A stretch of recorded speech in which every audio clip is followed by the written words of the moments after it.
welcome to my channel Crazy Catalyst. Today I will continue this chapter, that is some basic concepts of chemistry. As I already uploaded the first video of this chapter, you can check in the playlist with the name of 11th class chemistry.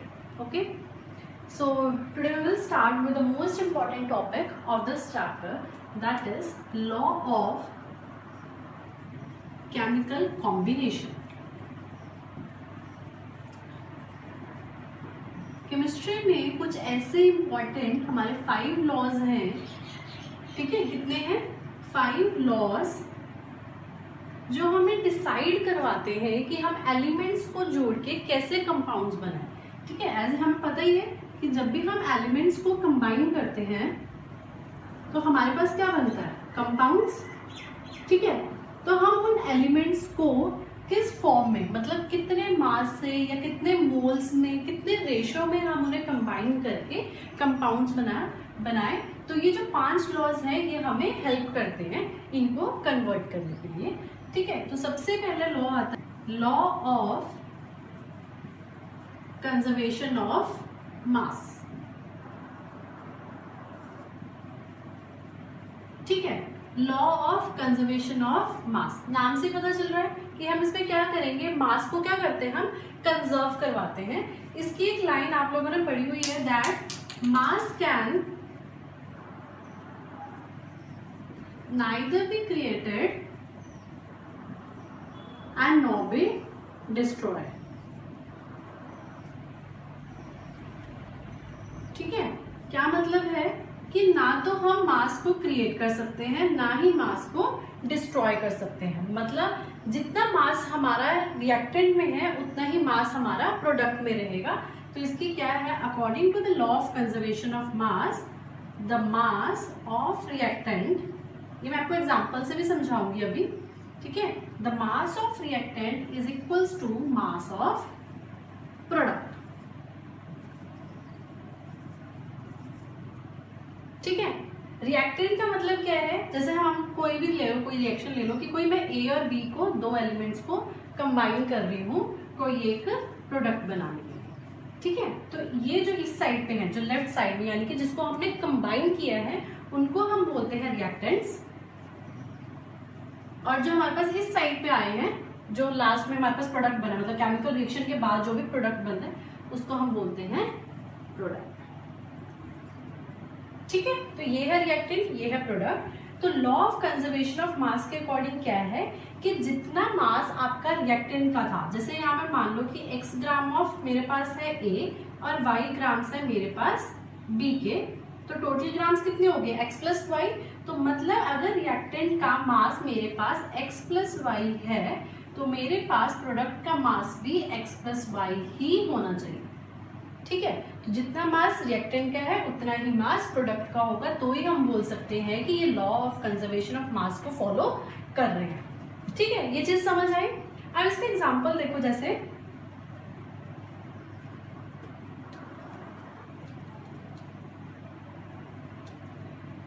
हमने लिया कि मेरे पास carbon plus oxygen को मैंने mix करके क्या बनाया, carbon dioxide, ठीक है। तो यहाँ पे ये क्या है, रिएक्टेंट, ये है प्रोडक्ट। रिएक्टेंट में अब देखो हमने क्या करना है, लॉ ऑफ कंजर्वेशन ऑफ मास को फॉलो करवाना है।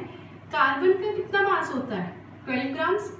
ऑक्सीजन का कितना होता है, 16, बट यहाँ पे 2 है तो इंटू 2, तो मेरे पास कितना हो गया, 32 ग्राम्स। अब कार्बन डाइऑक्साइड का देखो कितना होगा, कार्बन का कितना है 12 प्लस ऑक्सीजन का एक का होता है 16 इंटू 2 दैट इज 32, तो मेरे पास कितना आ गया, 44 आ गया। तो मतलब कार्बन डाइऑक्साइड का कितना है, 44 ग्राम्स, ठीक है। अब according to law of conservation of mass क्या था कि mass of reactant is equals to mass of product. इन दोनों को ऐड करो, कितना आया, 12 plus 32 is equals to 44 grams. और इतना इसका कितना था प्रोडक्ट में, 44 ग्राम्स। तो मास रिएक्टेंट का और मास प्रोडक्ट का दोनों का क्या है, सेम है। तो मतलब ये लॉ ऑफ कंजर्वेशन ऑफ मास को फॉलो कर रहा है, ठीक है। समझ आ रहा? इसका एक एग्जांपल कर लेते हैं हम।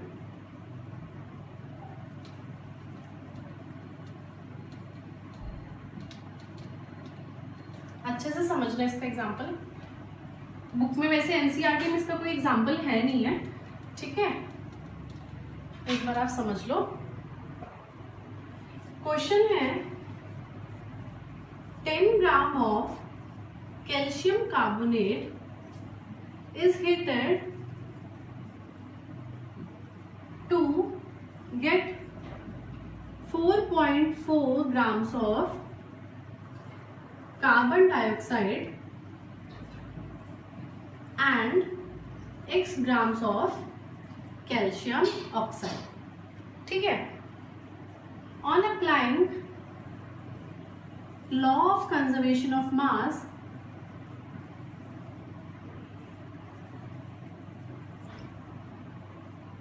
on applying law of conservation of mass, find the mass of calcium oxide. ठीक है, क्या है 10 ग्राम हमारे को किसका दिया है, कैल्शियम कार्बोनेट का। जब हम कैल्शियम कार्बोनेट को हीट कर रहे हैं तो हमारे पास 4.4 ग्राम्स ऑफ कार्बन डाइऑक्साइड आ रहा है और x grams of calcium oxide आ रहे हैं। ठीक है, on applying the law of conservation of mass find the mass of calcium oxide. Easy है। ठीक है, देखो कैसे, हमें क्या बोला है, कैल्शियम कार्बोनेट को हमने क्या किया, हीट किया। क्या बन रहा है हमारे पास, carbon dioxide plus calcium oxide, यही है। इसका कितना मास है, 10 ग्राम्स गिवन है। कार्बन डाइऑक्साइड कितना है, 4.4 ग्राम्स गिवन है और कैल्शियम ऑक्साइड का कितना बोला है, x ग्राम्स। ठीक है, हमें x की वैल्यू निकालनी है ना। तो on applying the law of conservation of mass, the mass of reactant is equals to mass of product. तो जब मैंने ये अप्लाई किया तो मेरे पास क्या आ रहा है कि 10 grams is equals to 4.4 grams plus x grams. ठीक है, मैं यहाँ से x की वैल्यू निकाल सकती हूँ। तो मेरे पास कितना आ गया, 10 minus 4.4 is equals to x grams. तो जब मैंने इसको माइनस किया तो मेरे पास कितना आ गया, 5.6 ग्राम्स। तो मतलब मेरे पास जो कैल्शियम ऑक्साइड है वो कितना है, 5.6 ग्राम्स। ठीक है, अब यहाँ पे तो उन्होंने बोल दिया था कि ऑन अप्लाइंग, खुद से बोला था कि अप्लाई करो।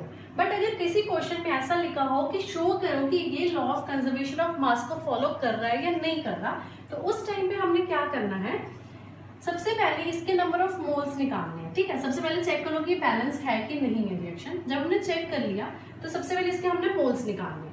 ठीक है, इसके मोल्स कैसे निकालेंगे, नंबर ऑफ मोल्स का फॉर्मूला क्या है, number of moles is equals to given mass upon molecular mass. ठीक है, तो कितना है नंबर, गिवन मास कितना है मेरे को, 10 ग्राम्स गिवन है। और कैल्शियम कार्बोनेट का मोलर मास कितना होता है, कैल्शियम का 40, कार्बन का 12, ऑक्सीजन का 16, कितने ऑक्सीजन है, इनटू 3।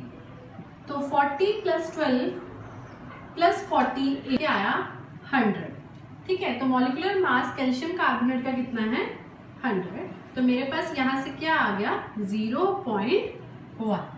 ठीक है, ये आए हैं मेरे पास मोल ऑफ कैल्शियम कार्बोनेट। ये तो आपको आ गया होगा समझ, ये इरेज कर देती हूँ। ठीक है, ये सेकंड वाली चीज समझाती हूँ क्या है। ये तो तब था जो हमने ये वाला मास निकाला था कैल्शियम ऑक्साइड का। ये कब निकाला, जब उन्होंने ऑलरेडी बोला हुआ था कि आप ये वाला लॉ अप्लाई करके इसकी वैल्यू निकाल दो, यानी कि इसका मास निकाल दो। अब उन्होंने बोला है कि प्रूफ करो कि ये बताओ कि ये वाला जो रिएक्शन है ये लॉ ऑफ कंजर्वेशन ऑफ मास को फॉलो कर रही है या नहीं कर रही। ठीक है, तो और ये इसका मास भी नहीं गिवन हमारे पास। तो सबसे पहले हमने क्या किया, इसके मोल्स निकाल लिए। तो हमारे पास क्या है, जब हमारे पास यहाँ बैलेंस करने के बाद जो ये 1 है, इसका मतलब क्या है, 1 मोल। ठीक है, तो मेरे पास जो 1 मोल ऑफ कैल्शियम कार्बोनेट था वो 1 मोल ऑफ कैल्शियम ऑक्साइड दे रहा है। ये भी आएगा आपको मोल कॉन्सेप्ट, उसमें मैं समझाऊंगी अच्छे से। ठीक है, तो 1 मोल जो है कैल्शियम कार्बोनेट का वो 1 मोल ही हमें कैल्शियम ऑक्साइड का दे रहा है। अब जो 0.1 मोल है कैल्शियम कार्बोनेट का, तो वो कितने मोल्स दे रहा है मेरे को कैल्शियम ऑक्साइड के, वो भी कितने देगा, 0.5 ही तो देगा। अगर 1 मोल ऑफ कैल्शियम ऑक्साइड दे रहा है तो 1 मोल ऑफ कैल्शियम कार्बोनेट कितना देगा, 0.5 मोल ही देगा। सॉरी 0.1 मोल। ठीक है, तो हम क्या कर रहे हैं, अब जब हमारे पास इसके मोल्स आ गए तो यहाँ से मैं इसका मास निकाल सकती हूँ, क्योंकि हमारे पास फॉर्मूला था number of moles is equals to given mass upon molecular mass. Number of moles भी है, मॉलिक्यूलर मास भी है, गिवन मास निकाल सकती हूँ मैं। मैंने जब यहाँ पे कैल्शियम ऑक्साइड का मास निकाला तो मेरे पास क्या आया, number of moles is equals to given mass upon molecular mass. Number of moles कितने हैं, 0.1, गिवन मास ये निकालना है। मोलर मास कितना था, कैल्शियम ऑक्साइड का कितना होता है molar mass, calcium is 40, oxygen 16, तो कितना आया 56, तो ये आ गया 56। तो मेरे पास जो x आया वो कितना आया 5.6 ग्राम्स आ गया। कैल्शियम ऑक्साइड का मास कितना आ गया मेरे पास 5.6 ग्राम्स। अब देखो, अब हमने प्रूफ करना है कि ये लॉ को फॉलो कर रहा है। कैल्शियम ऑक्साइड कैल्शियम कार्बोनेट का मास कितना था 10 ग्राम्स, ठीक है। कार्बन डाइऑक्साइड का कितना था 4.4 ग्राम्स, और मेरे पास कैल्शियम ऑक्साइड का कितना है 5.6 ग्राम्स, ठीक है। तो जब मैंने इन दोनों को ऐड किया तो ये भी कितना आया 10 ग्राम्स, और इधर भी कितना था 10 grams. This means this reaction follows the law of conservation of मास। तो ये हमने प्रूफ भी कर दिया, ठीक है। आगे ना समझिए अच्छे से। सबसे पहले हमने क्या किया, इसके मोल्स निकाले। हमारे को पता है कि जो 1 मोल कैल्शियम कार्बोनेट है वो 1 मोल ही कैल्शियम ऑक्साइड दे रहा है, क्योंकि बैलेंसिंग करने के बाद जो यहाँ पे जो हमारे पास नंबर आता है वो क्या था 1 ही तो था। तो मेरे को पता है कि अगर कैल्शियम कार्बोनेट 0.1 मोल है तो वो कैल्शियम ऑक्साइड कितने देगा 0.1 मोल ही देगा। तो मेरे पास मैंने क्या किया, यहाँ से नंबर ऑफ मोल से इसके यहाँ से मैंने मास निकाल लिया, किसका कैल्शियम ऑक्साइड का। क्यों, क्योंकि हमें कैल्शियम ऑक्साइड का मास यहाँ पे निकालने के लिए बोला था, और साथ में प्रूव करने के लिए बोला कि शो करो कि ये जो रिएक्शन है वो लॉ ऑफ कंजर्वेशन ऑफ मास को भी फॉलो कर रही है, ठीक है। तो मैंने यहाँ से प्रूव भी कर दिया। आगे समझ। अब नेक्स्ट लॉ है the law of definite proportion.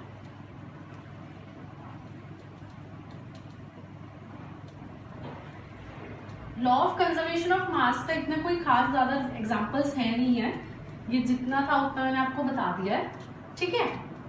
अब है next law of definite proportion.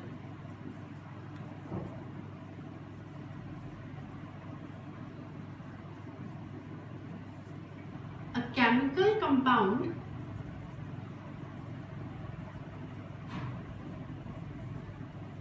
always contain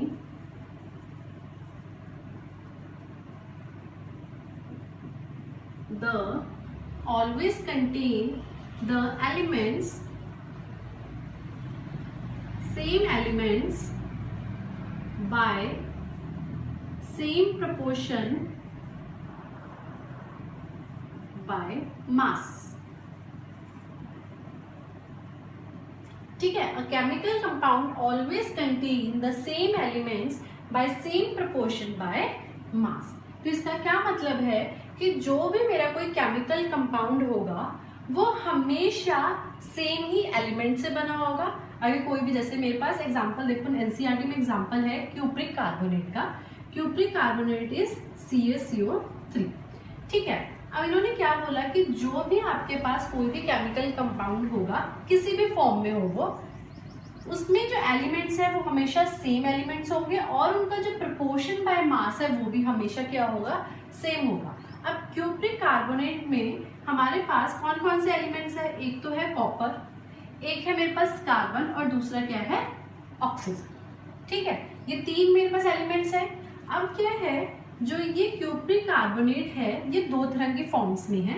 एक तो होता है नेचुरल भी होता है और ये सिंथेटिक भी होता है, ठीक है।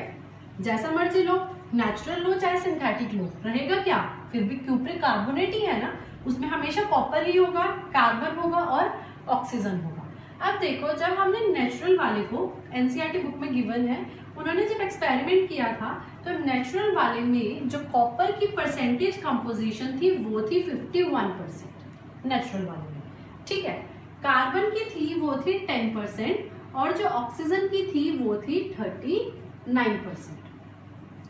ठीक है। जब उन्होंने सिंथेटिक वाला क्यूप्रिक कार्बोनेट को उठाया तो जब उन्होंने उसकी कंपोजिशन निकालनी स्टार्ट की तो उनके पास सिंथेटिक में भी जो कॉपर था वो कितना आया 51%, कार्बन कितना आया 10% और ऑक्सीजन कितना आया 39%। तो यहाँ से उन्होंने लॉ को प्रूव किया कि जो भी हमारा केमिकल कंपाउंड होगा उसमें हमेशा सेम ही एलिमेंट्स प्रेजेंट होंगे और सेम ही प्रोपोर्शन होगा उनका बाय मास। ठीक है, ये चीज समझ आ गई है। अब इसका एग्जांपल देखो, एक और चीज समझ लो, जैसे वाटर का देख लो आप एग्जांपल।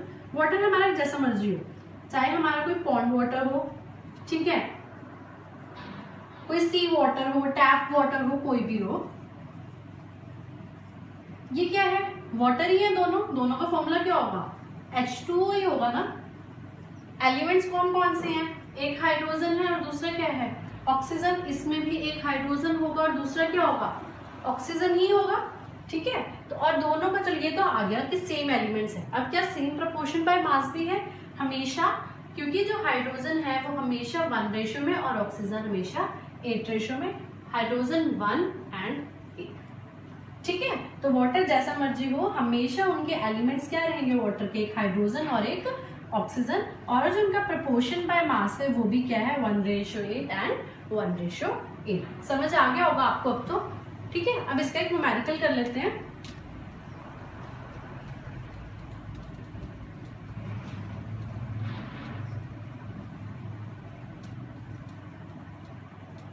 ये है इसका न्यूमेरिकल। अब देखो न्यूमेरिकल में क्या है कि copper oxide was prepared by 2 different methods.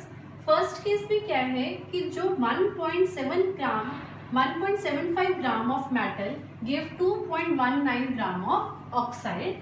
Second case में 1.14 gram of metal give 1.43 gram of oxide. Show that this follow the law of definite proportion. ठीक है, अब हमारे को 2 अलग अलग मेथड्स दिए हुए हैं किसको बनाने के लिए, कॉपर ऑक्साइड बनाने के लिए। अब जैसे सेम हमने उसमें किया था, वहां पे क्यूप्रिक कार्बोनेट था, 2 अलग अलग मेथड से प्रिपेयर हो रहा था, एक नेचुरल से और एक सिंथेटिक से, बट उनकी कंपोजिशन क्या आ रही थी, सेम आ रही थी। तो यहाँ पर भी हम क्या करेंगे, इनकी सबसे पहले हम परसेंटेज कंपोजिशंस निकालेंगे, किसकी, एक बार कॉपर की और दूसरी बार ऑक्सीजन की। अगर उनकी परसेंटेज कंपोजिशन दोनों ही केस में सेम हुई तो मतलब वो लॉ को फॉलो कर रहे हैं। ठीक है, तो हम सबसे पहले स्टार्ट करते हैं केस 1 से। केस 1 में हमें क्या गिवन है, मास ऑफ कॉपर गिवन है, क्योंकि उन्होंने क्या बोला है आपके पास मास ऑफ मेटल है। मेटल कौन है इस टाइम, कॉपर। तो हमें कितना गिवन है 1.75 ग्राम कॉपर गिवन है। ठीक है, गिव 2.19 ग्राम ऑफ ऑक्साइड, यानी कि कॉपर ऑक्साइड का मास कितना गिवन है, mass of copper oxide is equals to 2.19 gram. यहां तक समझ आया। अब हमारे को पता है कि अगर कॉपर ऑक्साइड इतना है, कॉपर इतना है, तो मैं यहां से कॉपर की परसेंटेज निकाल सकती हूँ। हमने मास परसेंटेज सीखा हुआ है, मास परसेंटेज कैसे निकालते हैं, mass percentage of copper is equals to mass of copper upon total mass of copper oxide, ठीक है, इनटू 100। ये फॉर्मूला होता है। यहां से हम मास परसेंटेज निकाल लेंगे। कॉपर का मास कितना है 1.75 ग्राम अपॉन टोटल मास कितना है 2.19 ग्राम मल्टीप्लाइड बाय 100। तो जब इसको सॉल्व करेंगे मेरे पास आएगा 79.9% ऑफ कॉपर। तो मतलब मेरा जो कॉपर ऑक्साइड है उसमें जो कॉपर है वो कितना प्रेजेंट है 79.9% प्रेजेंट है। ये आया समझ।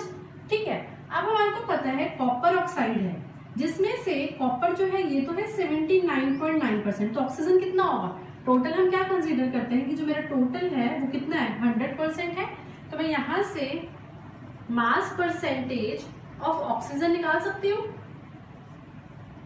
कितना आएगा 100 माइनस ऑफ 79.9, तो कितना आ गया मेरे पास 20.1%। ठीक है, ये तो आ गया दोनों केस 1 में। कॉपर की भी परसेंटेज कंपोजिशन आ गई और ऑक्सीजन की भी आ गई। अब हम केस 2 की बात करते हैं। केस 2 में देखो कितना मास गिवन है हमें, mass of copper is equals to 1.14 gram. ठीक है, ये समझ आया। उसके बाद देखो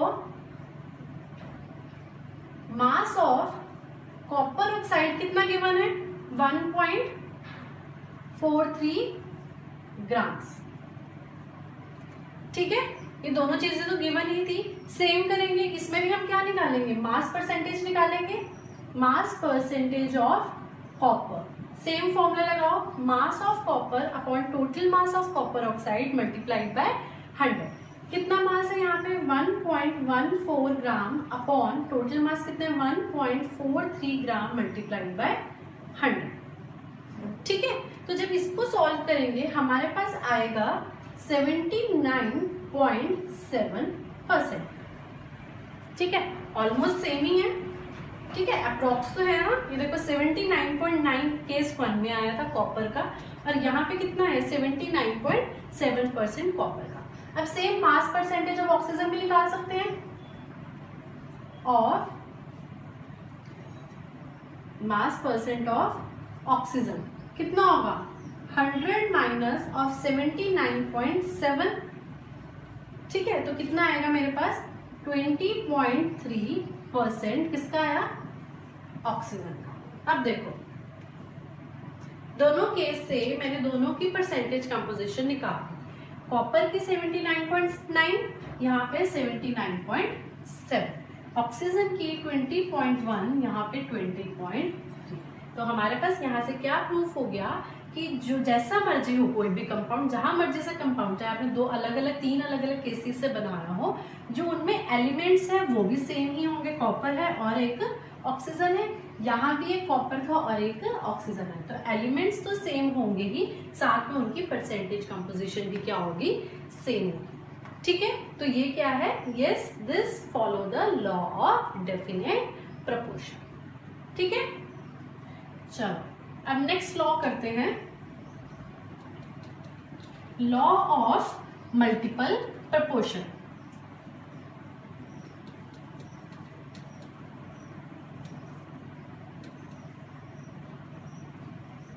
थर्ड लॉ है law of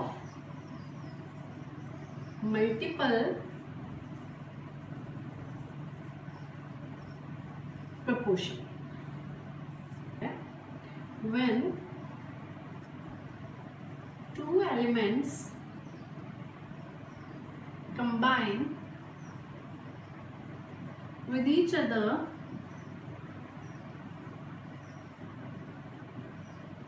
to form, when two elements combine with each other to form two or more than two compounds,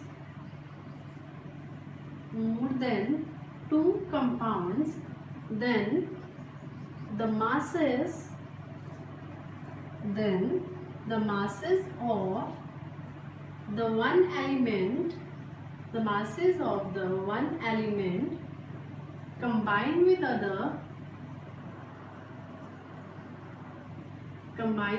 other element, ठीक है, क्या है, when two elements combine with each other to form two or more than two compounds, then the masses of one of the elements combined with the other elements having fixed mass bears a simple whole number ratio। ठीक है, अभी समझाती हूँ इसका मतलब, पहले लिख लो ये, when two elements combine with each other to form two or more than two compounds, then then the masses of one of the elements combined with the other element having the fixed mass bears a simple whole number ratio। क्या मतलब है कि जब भी हम elements को combine करते हैं, वो अगर एलिमेंट्स को हम ऐसे कंबाइन कर रहे हैं, जैसे मान लो मेरे पास एक है ए और दूसरा है बी, इससे मैं एक कंपाउंड बना रही हूँ ए, ठीक है। नेक्स्ट में मैं सेम वही एलिमेंट्स को लेके एक और कंपाउंड बना रही हूँ, लाइक मान लो ए बी एक्स, ठीक है। तो क्या बोल रहे हैं, when two elements combine with each other to form two or more than two compounds, then the masses of one of the element, इसमें से क्या होगा, एक का दोनों, ये तो रहेगा मास सेम, किसी भी एक एलिमेंट का मास रहेगा सेम, और किस दूसरे वाले का जो है वो मास क्या हो सकता है, चेंज हो सकता है। तभी तो लिखा है masses of one element combined with the having fixed mass। दूसरे वाले एलिमेंट का क्या होगा, एक एलिमेंट का मास यहाँ पे फिक्स होगा और दूसरे वाले का चेंज होगा, तभी तो हमारे प्रोडक्ट भी चेंज हुए ना। अगर दोनों के ही फिक्स होते तो यहाँ पर भी ए बी बनना चाहिए था, बट हमने यहाँ पे क्या किया, एक एलिमेंट का मास चेंज कर दिया, दूसरे वाले का हमने सेम रखा, तो हमारे पास क्या आ गया, दो ऐसे प्रोडक्ट आ जाएंगे। तो उन्होंने क्या बोला कि जो नंबर का, जैसे इन दोनों का मान लो आपके पास मास चेंज हो रहा है, इसके यहाँ पे एक्स है, यहाँ पे है वाई, तो ये दोनों के बीच में कुछ ना कुछ हमेशा एक रेशो फॉर्म होगी, जो कैसी होगी, एक सिंपल होल नंबर रेशो, ठीक है। अभी मैं इसका बताती हूँ एग्जांपल, देखो एग्जाम्पल में क्या है, अगर मैं बोल रही हूँ कि मेरे पास मैंने कार्बन और एक बार ऑक्सीजन को जब कंबाइन किया तो मेरे पास क्या बन रहा है, कार्बन डाइऑक्साइड, ठीक है। नेक्स्ट टाइम पे मैंने कार्बन और ऑक्सीजन को मिक्स करके क्या बना दिया, कार्बन मोनोऑक्साइड, ठीक है, ये बन गया मेरे पास। उसके बाद क्या है, अब हमारे को पता है कि यहाँ पे जो कार्बन है इसका मास कितना है, 12 ग्राम, यहाँ पे कितना है 32 ग्राम ऑक्सीजन का, और यहाँ पे कार्बन डाइऑक्साइड पे कितना आएगा 44 ग्राम। चलो इनका तो कोई मैटर नहीं करता, हमें एलिमेंट से ही मतलब है। यहाँ पे कार्बन कितना है 12 ग्राम, तो फिक्स्ड मास किसका है, कार्बन का, बट ऑक्सीजन का कितना हो गया यहाँ पे 16 ग्राम हो गया। तो हमने क्या बोला कि वो एलिमेंट जिसका मास चेंज हो रहा है वो हमेशा एक फिक्स्ड होल नंबर रेशियो ही फॉर्म करेगी। तो क्या है हमारे पास, एक ऑक्सीजन है 16 और दूसरा ऑक्सीजन है 32, तो मतलब इनके रेशियो क्या आ गई है 1:2, ठीक है। क्या है, when the oxygen having different mass combined with the fixed mass of the carbon having 12 gram, it bears a simple whole number ratio that is 1:2, ठीक है। तो यही है लॉ ऑफ मल्टीपल प्रोपोर्शन। आगे समझ, नेक्स्ट करते हैं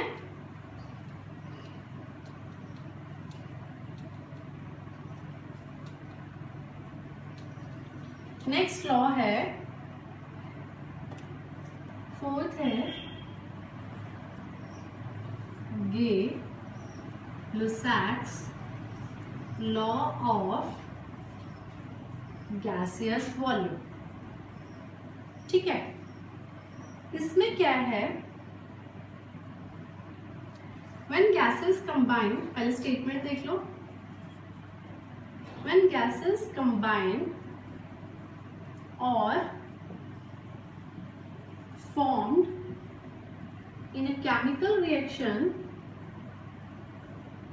is formed in a chemical reaction,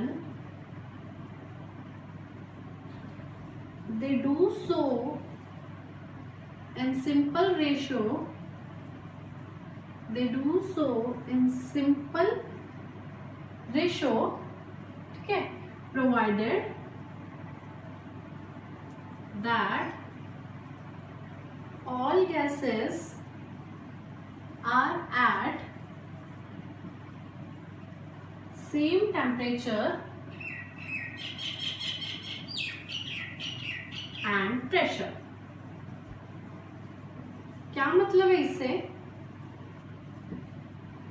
when the gases combine or formed in a chemical reaction, they do so in a simple ratio provided that all gases are at the same temperature and pressure। मतलब जब भी हम gases को combine करते हैं या कहीं पर गैसेस की किसी भी रिएक्शन में निकलती है, तो वो हमेशा एक सिंपल रेशो में ही निकलते हैं या बनते हैं। ठीक है, मतलब जितने भी रिएक्टेंट की और प्रोडक्ट की जो रेशो होगी वो हमेशा सेम होती है। एग्जाम्पल देखो, एग्जाम्पल में लेती हूँ जैसे 10 volume of hydrogen gas reacts with 5 volume of oxygen gas to form water vapors. What is the volume of water vapors formed? ठीक है, what is the volume of water vapors formed by applying the law of Gay-Lussac's law?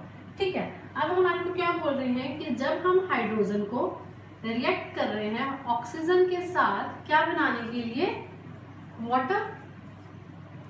ठीक है, तो हमारे पास जब मैं इसको balance करूंगी तो मेरे पास यहाँ पे क्या आएगा 2, यहाँ पर भी क्या आएगा 2 आ गया, बैलेंस होगी ना। देखो हाइड्रोजन 4 हो गए, यहाँ पर भी हाइड्रोजन 4, ऑक्सीजन 2, ऑक्सीजन 2।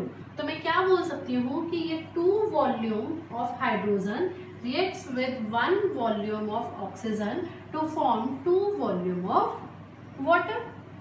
ठीक है, ये तो मेरे को इसी रिएक्शन से पता चल गया ना जब मैंने इसको बैलेंस किया। हमारे को क्या गिवन है कि 10 volume of hydrogen reacts with 5 volume of oxygen, then what is the volume of water vapors formed? तो यहाँ पे मेरे को ये निकालना है। और मैंने क्या बोला है कि Gay-Lussac's लॉ ने क्या बोला है कि जो इनके बीच में गैसेस के बीच में जितनी भी रेशो है वो क्या होगी, फिक्स्ड होगी। तो जब मेरे पास इस वाली ये रेशो क्या आई 2:1:2, ठीक है, तो इसकी भी क्या आना चाहिए सेम ही 2:1:2। तो मतलब यहाँ पर भी क्या आएगा 10 वॉल्यूम। तो मेरे पास आंसर क्या आया कि 10 volume of water vapours form when 10 volume of hydrogen reacts with 5 volume of oxygen gas. क्यों? क्योंकि ये हमेशा क्या करते हैं, एक सिंपल रेशो ही बियर करते हैं। ठीक है, आया समझिए। अब नेक्स्ट करते हैं जो हमारा लास्ट लॉ है,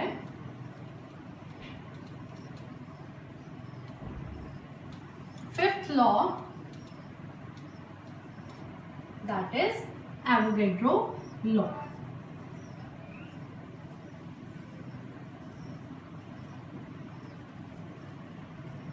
एवोगैड्रोस लॉ स्टेटमेंट है इक्वल वॉल्यूम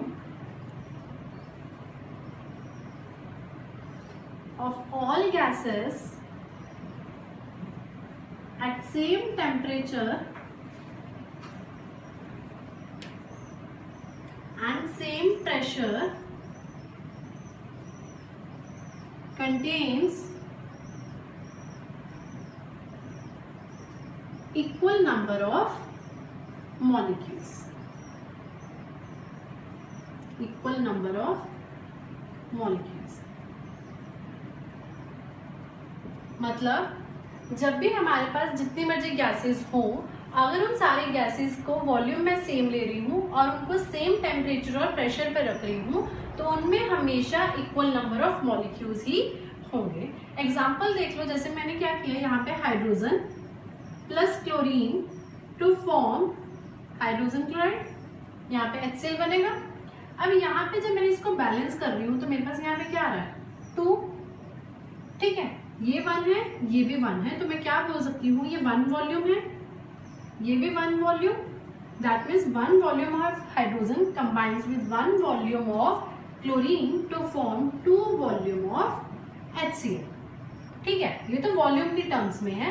अब मैं मॉलिक्यूल्स के टर्म में बात करती हूँ तो मेरे पास क्या है, n molecule of hydrogen combines with n molecule of chlorine to form 2n molecules of HCl। यही बात हुई ना। तो यहाँ पे क्या आ गया कि ये अगर ये क्या था, यहाँ पे n की वैल्यू क्या है 1, तो 1 molecule of hydrogen with 1 molecule of chlorine to form 2 molecules of HCl। ठीक है, अब क्या है, मैंने ये सारे गैसेस को क्या किया है, सेम टेम्परेचर और सेम प्रेशर पे रखा है। तो मेरे पास क्या है, अगर मैं इस मॉलिक्यूल को हाफ कर दूं, ठीक है, तो सारे गैसेस भी क्या हो जाएंगी, यहाँ पे भी हाफ हो जाएंगी। तो यहाँ पे 1 का हाफ मॉलिक्यूल, ये भी क्या हो जाएगा, हाफ मॉलिक्यूल, और 2 का भी क्या हो जाएगा, half, that is 1 molecule of HCl। ठीक है, तो यहाँ से यही था कि equal volume of all gases at same temperature and pressure contains equal number of molecules. तो मतलब इन सब में क्या है, सेम नंबर ऑफ मॉलिक्यूल्स ही हैं। ये किसके अकॉर्डिंग है, एवोगैड्रोस लॉ के अकॉर्डिंग। ठीक है,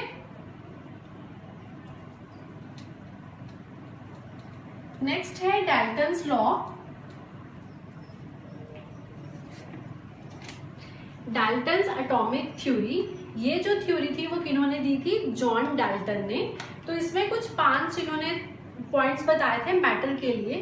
तो सबसे पहला पॉइंट है कि that matter consist of indivisible particle called atoms. हमने मैटर्स के बारे में पढ़ा था कि कुछ ना कुछ स्पेस और उनके पास मास होता है, तो उनको मैटर्स बोलते हैं। तो उन्होंने क्या बोला कि जो मैटर है उनमें इंडिविजिबल पार्टिकल से बना है, जिसको हम क्या बोलते हैं, एटम। यानी कि अगर ये कोई भी मेरे पास मैटर है तो ये जो छोटे छोटे पार्टिकल्स एटम से बना हुआ है, और जो ये एटम है ये इनडिविजिबल है, यानी कि इन एटम्स को हम फर्दर ब्रेक नहीं कर सकते। ठीक है, एटम क्या है, बहुत ज्यादा छोटे वाले पार्टिकल्स हैं। सेकेंड पॉइंट क्या था कि atoms of the given elements are identical in all respect, that is the same size, shape, mass and chemical properties. क्या बोल रहे हैं कि अगर मेरे पास कोई एलिमेंट है, ठीक है, are identical in all the respect, atoms जो है उनके, जैसे मेरे पास एलिमेंट मान लो सोडियम का, ये मैंने आपको उसमें भी समझाया था जब हमने उसकी क्लासिफिकेशंस की थी। जैसे मेरे पास सोडियम मेटल है, तो सोडियम मेटल में जो एटम्स हैं वो भी किसके हैं, सारे सोडियम के ही होंगे। ठीक है, तो यही बोल रहे हैं कि अगर मेरे पास कोई एटम्स है किसी एलिमेंट के, तो वो हमेशा सारे रिस्पेक्ट में हमेशा सेम होंगे, यानी कि इन एटम्स का साइज, शेप और इनकी प्रॉपर्टीज भी क्या होंगी, सेम होंगी। ठीक है, थर्ड पॉइंट है that atoms of different elements are different in all the respect. अब क्या है, डिफरेंट एलिमेंट्स है, जैसे मैंने यहाँ पे सोडियम लिया, सोडियम के साथ मैंने यहाँ पे कोई एलिमेंट ले लिया पोटाशियम। अब वो क्या बोल रहे हैं, अगर डिफरेंट एलिमेंट्स हैं तो इनके जो एटम्स होंगे वो भी ऑफकोर्स डिफरेंट ही होंगे, और उनकी प्रॉपर्टीज भी क्या होंगी, डिफरेंट होगी। तो ये पॉइंट था, atoms of different elements are different in all the respect. ठीक है, फोर्थ पॉइंट है compounds are formed when atoms of different elements combine in a fixed ratio. तो हमने कंपाउंड्स में पढ़ा था कि जब भी हम कंपाउंड बनाते हैं, जैसे कंपाउंड मैंने वाटर लिया है, तो ये जो कंपाउंड है हमेशा क्या होगा, एक फिक्स्ड रेशियो में ही जुड़ते हैं, क्योंकि जो कंपाउंड से किससे बने हैं, एलिमेंट से ही बने हैं। तो वो एलिमेंट जब फिक्स्ड रेशियो में मिलते हैं तभी हमारे पास एक कंपाउंड फॉर्म होता है। क्या था, compounds are formed when atoms of different elements combined in a fixed ratio. कौन कौन से एलिमेंट थे इसमें वाटर में, हाइड्रोजन एंड ऑक्सीजन। से वैसे ग्लूकोज का एग्जाम्पल करवाया था, C6H12O6 का कार्बन है, ऑक्सीजन है और हाइड्रोजन, और हमेशा फिक्स रेशियो में होते हैं। ठीक है, नेक्स्ट पॉइंट है fifth point, that atom can neither be created nor be destroyed. इन्होंने स्टार्टिंग में ही बोल दिया था कि जो एटम है वो बहुत ही ज्यादा माइन्यूट पार्टिकल है, जिसको हम फर्दर ब्रेक नहीं कर सकते। ठीक है, तो वही बोल रहे हैं कि जो एटम है ना ही हम उसको क्रिएट कर सकते हैं, नाइदर डिस्ट्रॉय कर सकते हैं। तो ये क्या है, हमारे पास सबसे स्मॉलेस्ट पार्टिकल है जिससे हमारा मैटर एक बनता है। ठीक है, तो ये तो था डाल्टन्स एटॉमिक थ्योरी। यहाँ पे हम कंप्लीट करते हैं। आपको आ गया होगा समझ, अगर कुछ नहीं समझ आया तो please comment in the comment section. If you like my video, like, share and subscribe. Thank you.